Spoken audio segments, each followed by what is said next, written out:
కోటి కాల్పుల కేసులో నిందితుల కోసం వేట కంటిన్యూ అవుతోంది. నిందితులు ఉత్తరాది రాష్ట్రాలకు వెళ్లి ఉంటారని అనుమానం వ్యక్తం చేస్తున్నారు. శనివారం ఉదయం ఏటీఎం దగ్గర కాల్పులకు తెగబడ్డ తర్వాత తెలివిగా పోలీసులను తప్పుదోవ పట్టించారు.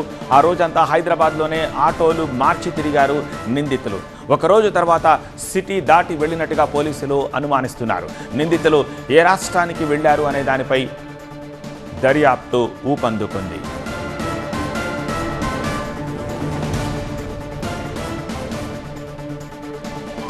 లేటెస్ట్ అప్డేట్స్ అందించేందుకు మా ప్రతినిధి ప్రణీత ప్రస్తుతానికి లైవ్లో అందుబాటులో ఉన్నారు. ప్రణీత, పోలీసులు ఏ వ్యూహంతో ఇప్పుడు వాళ్ళని పట్టుకునే ప్రయత్నం చేస్తున్నారు? దర్యాప్తు ఎంతవరకు వచ్చింది?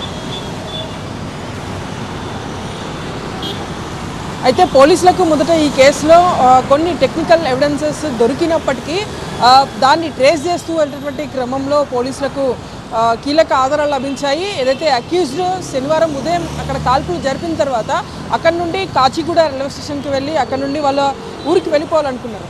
కానీ ఏం జరిగిందో ఏమో తెలీదు. ఎగ్జాక్ట్లీ కాచిగూడ రైల్వే స్టేషన్ ముందు దిగిన తర్వాత స్టేషన్ లోపలికి వెళ్లకుండా మళ్ళీ వెళ్ళినటువంటి వాళ్ళే సైడ్కి వచ్చి ఇంకొక ఆటో ఎక్కేసి అక్కడ నుండి చంద్రాయణగుట్ట వైపుకి వెళ్ళిపోయారు. సో శనివారం డే అంతా కూడా ఆటోలో ట్రావెల్ చేస్తూనే ఉన్నారు.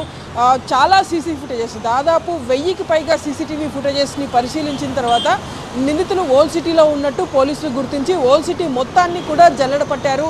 కానీ ఎక్కడ నిందితుల ఆచూకీ లభ్యం కాలేదు.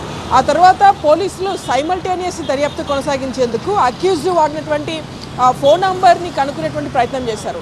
సో ఇందులో భాగంగానే ఆ రోజు శనివారం ఉదయం ఎక్కడైతే వీళ్ళు ఫైరింగ్కి పాల్పడ్డారో సో ఆ ప్రాంతంలో ఎర్లీ అవర్స్లో ఈ ఘటన జరిగింది కాబట్టి ఆ ప్రాంతంలో ఉన్నటువంటి వ్యక్తులందరి ఫోన్ నెంబర్స్ని కూడా ఐడెంటిఫై చేసేందుకు మొబైల్ టవర్స్ డంప్ని ఆశ్రయించారు. సో ఆ మొబైల్ టవర్స్ ద్వారా వచ్చినటువంటి నంబర్స్ని ఒక్కొక్క నంబర్ని అనలైజ్ చేస్తూ వచ్చారు.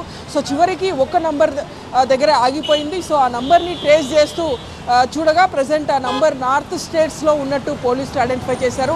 దీంతో నిందితులు సిటీ వదిలి వేరే రాష్ట్రానికి వెళ్ళిపోయినట్టు పోలీసులు అయితే అనుమానిస్తున్నారు. దీంట్లో భాగంగానే సిటీ నుండి టాస్క్ ఫోర్స్ టీమ్స్ ఇతర రాష్ట్రాలకు వెళ్ళి నిందితుల కోసం గాలిస్తున్నాయి. రైట్ ప్రణీత.